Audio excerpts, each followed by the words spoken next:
ये बात आप जरूर स्वीकार करें कि सोते समय आपको बहुत सावधान रहना है। और प्रायः गलती सोते समय करते हैं उपासक की, कोई प्रपंच की बात याद करते हुए या मोबाइल देखते हुए या कोई गंदी चेष्टाओं का आपकी रात बेकार चली जाएगी। अगर गंदी चेष्टा हो गई तो सुबह भी बेकार हो जाएगी, दिन भी बेकार हो जाएगा, निरुत्साहित हो जाओगे।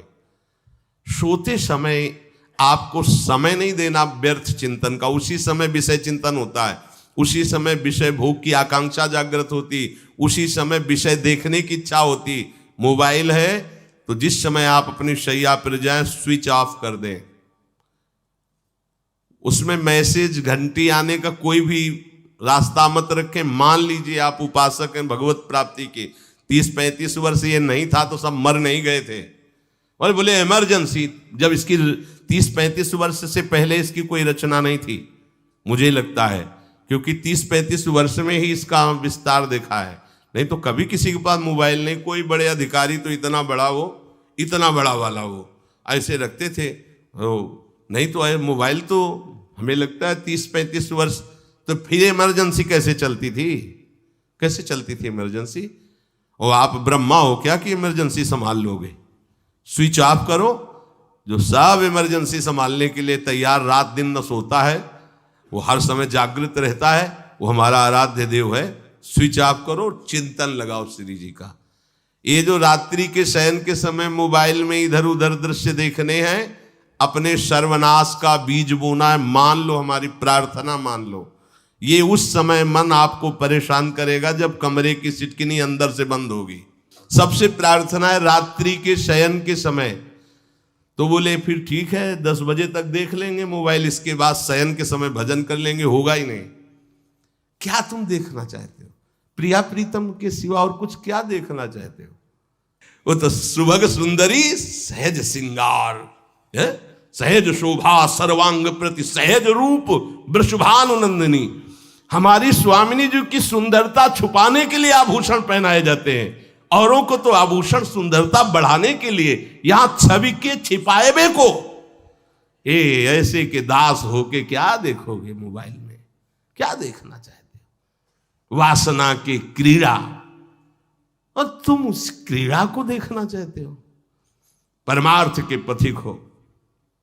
देखना है तो प्रभु को देखने की वृत्ति रखो, अन्यथा मूंद लो आंखें। प्यारे, महान फल प्राप्त करोगे। सबसे प्रार्थना है एकांत में मोबाइल रूपी दुश्मन से बचो। क्योंकि जब आप गंदी बात कहीं देखोगे तो आपके अंदर वैसे ही चिंतन बनेगा, वो ऐसे ही लगेगा मैं भी ऐसा करूं, मैं भी ऐसा भोगूं, मैं भी ऐसा देखूं। मान लीजिए आप, जब हमारे शास्त्र कहते हैं कि पशु पक्षियों के मैथुन को भी नहीं देखना है, अगर ऐसा एक बार दृष्टि पड़े तो मानसिक प्रणाम करके दोबारा दृष्टि ना देना। और आप मोबाइल में ऐसी चेष्टाएं देखोगे, कैसे आप भगवत भजन करोगे? कैसे भगवत प्राप्ति का उद्देश्य रख पाओगे? ये कलयुग की बहुत महीन चाल है कि उसके बिना काम नहीं चलेगा और हम तुम्हें काम से युक्त कर देंगे। इसके बिना काम चलेगा नहीं, तुमको रखना पड़ेगा। और जब तुम इसे रखोगे तो हम काम अपना कर लेंगे। कलयुग ने कहा हम अपनी व्यवस्था बना लेंगे। यहां कह रहे जब आप नींद में जा रहे हैं तो बिल्कुल मानो मृत्यु शैया पे जा रहे हैं। आपको उस समय नाम जप में बहुत ध्यान देना है, कहीं मन बहक ना जाए। तो क्या होगा, 5-6 घंटे जो आप लेटोगे ना, वो भी भजन हो जाएगा। हमारा जो सततम योमाम स्मरति नित्यशा है ना, ये पूरा हो जाएगा। नहीं, उस समय हम सो जाएंगे तो हमारा 6 घंटे का वियोग हो गया, 6 घंटे भजन रुक जाएगा।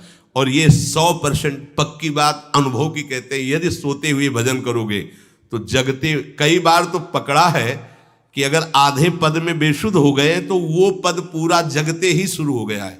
मतलब बीच में स्थिति भागवती की रही। जैसे बेहोश करते समय हमने कहा था जब ऑपरेशन के हमें बता देना, तो उनका बाबा अब इंजेक्शन लगाने वाले हैं तो वो 1 मिनट हमें केवल दीजिए, अपनी चित्तवृत्ति। तो जब होश आया तो वही पहले चिंतन चल रहा था, वही चिंतन।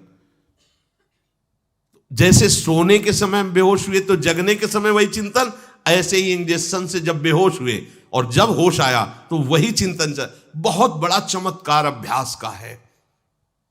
नींद खुले तब से लेकर गाढ़ नींद आने तक स्मरण में कभी रुकना नहीं।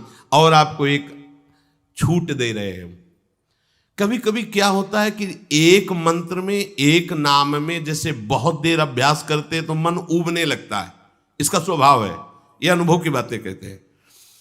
इसका स्वभाव है नवम नवम, नहीं तो ये मतलब, तो इसको हम लोगों ने कैसे फंसाया है। जैसे गुरु मंत्र जप रहे, अब 2-3 घंटे लगातार गुरु मंत्र जप, अब इसको उबन बढ़ी, अब ये छोड़ रहा है, बीच बीच में पता चलता है छोड़ना चाहता है, छोड़ रहा है, तुरंत इसको नाम में फंसाया।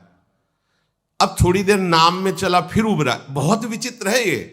अब उसको फंसा दिया। उस पीछे की बात अभ्यास के समय, नमामि शमीशान निर्वाण रूपम विभुम व्यापकम ब्रह्मवेद स्वरूपम।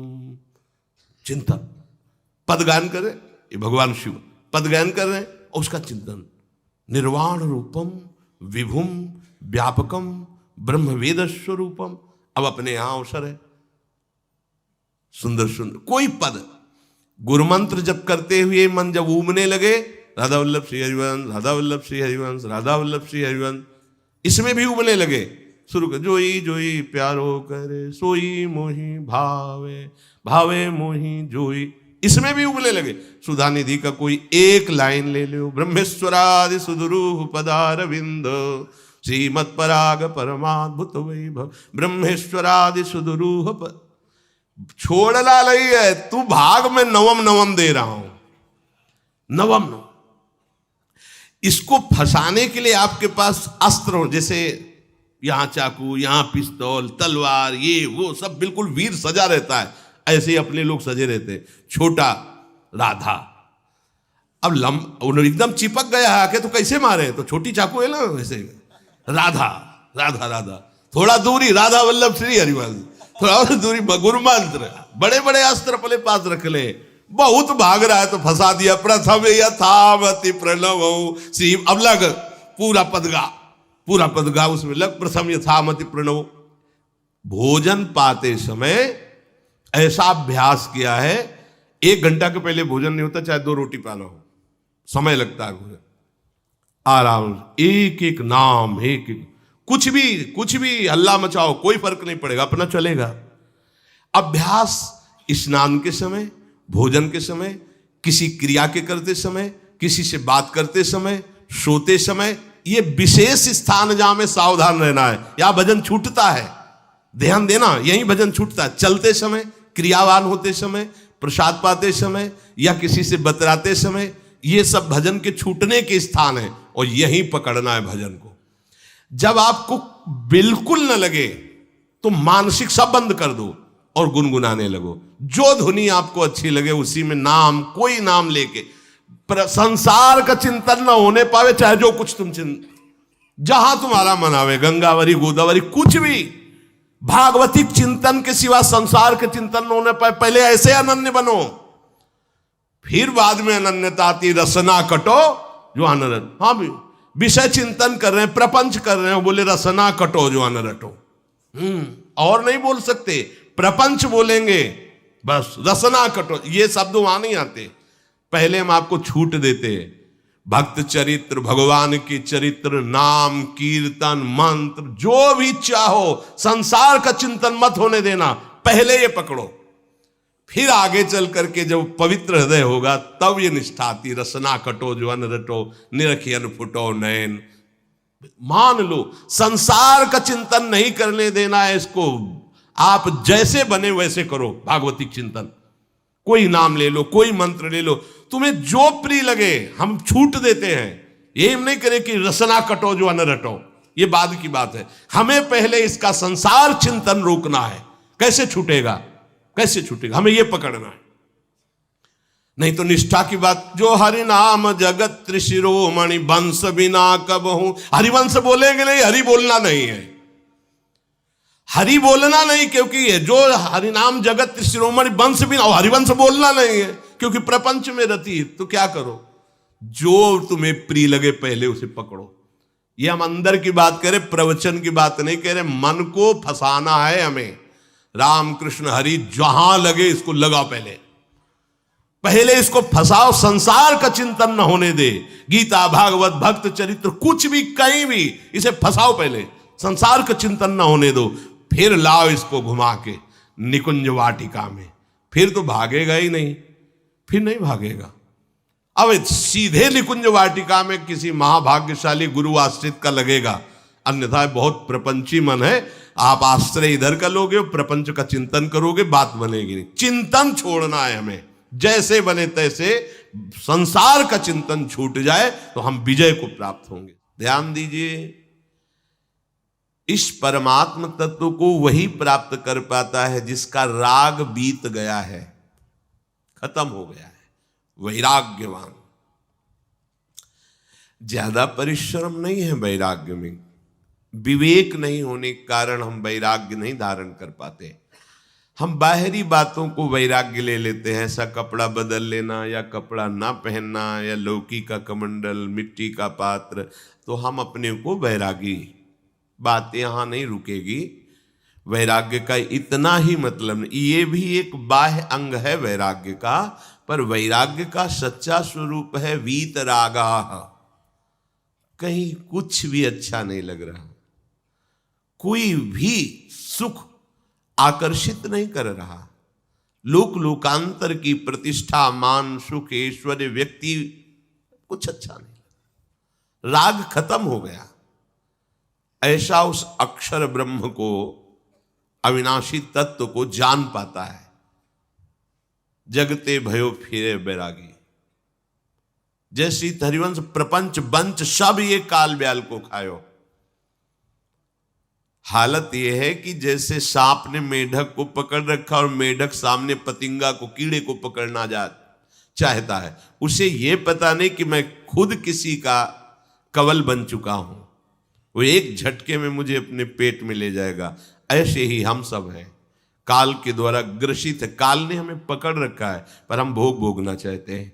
हम नाना प्रकार की मान प्रतिष्ठा पाना चाहिए, ये पता नहीं एक झटके में हमारा अस्तित्व ही खत्म हो जाएगा।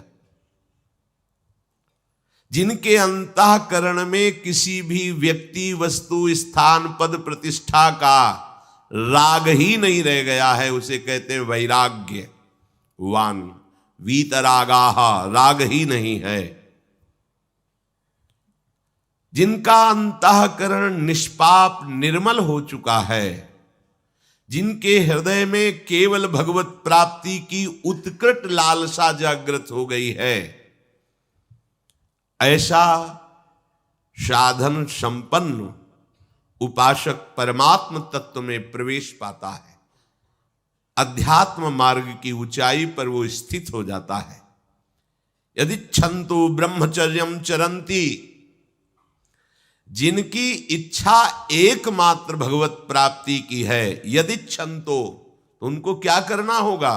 ब्रह्मचर्यम चरंती, ब्रह्मचर्य का पालन करना होगा।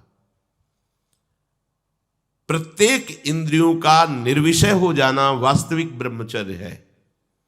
केवल जनेंद्री से ही ब्रह्मचर्य को नहीं लेते। हमारी प्रत्येक इंद्री भोगों से रहित होकर भगवत अनुराग में, नेत्र प्रभु को देखना चाहते हैं, त्वगेंद्री प्रभु को स्पर्श करना चाहती है, घ्राणेंद्री प्रभु के श्री अंग की गंध पाना चाहती है, श्रवणेंद्री प्रभु के वचन सुनना चाहती है। एक एक इंद्री अपने प्रभु में लग गई, अंतर्मुख हो गई, बाहर विषयों का त्याग हो गया। इसे ब्रह्मचर्य कहते हैं। पर प्रारंभिक ब्रह्मचर्य में जनेंद्री का ब्रह्मचर्य अत्यंत आवश्यक है। यदि जनेंद्री जन्य व्यभिचार दोष से युक्त है तो कदापि उसे भगवत प्राप्ति नहीं हो सकती। शुभ गति व्यभिचारी शुभ गति चाहे, असंभव। और भगवत मार्ग में सबसे बड़ा दुश्मन यही व्यभिचार दोष है, काम। इसी से हमारा हृदय मलिन होता रहता है, अंधा बटे और पड़ा चबाए वाली दशा रहती है। कहते हमें 50 वर्ष हो गए। अरे 50 जन्म हो जाए, तुम व्यभिचार करो, गंदी बातें करो, गंदे चिंतन करो, सो समय व्यतीत कर, अनंत जन्म व्यतीत हो गए, भगवत प्राप्ति हुई क्या? 50 वर्ष से भगवत प्राप्ति हो जाएगी क्या? 5 मिनट काफी है भगवत प्राप्ति में, एक बार नाम काफी है। वो स्थिति तो लाओ। बार बार बहिर्मुख वृत्तियों के द्वारा विषयों में सुख बुद्धि कर लेने से हमारा सारा का सारा अध्यात्म चिंतन बदलता रहता है, इसलिए लाभ नहीं मिल पाता, एक रस चिंतन नहीं रह पाता। बार बार विक्षेपी विषय करते रहते हो, हम सहते रहते हैं और भोगते रहते हैं। एक बार तो हिम्मत करके उठो, अब लो नशानी अब ना नशई हो, एक बार तो दृढ़ बनो। बस मन के अनुकूल चलने की बात को तुम्हें रोकना होगा, तभी तुम्हारे अंदर यदि क्षंतो, ऐसी इच्छा जागृत होगी।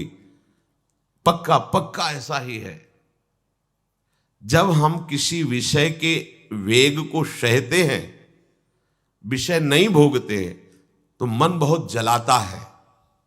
उस जलन में फिर एक ही बात होती है, बस भगवत प्राप्ति हो जाए, झंझट खत्म हो जाए।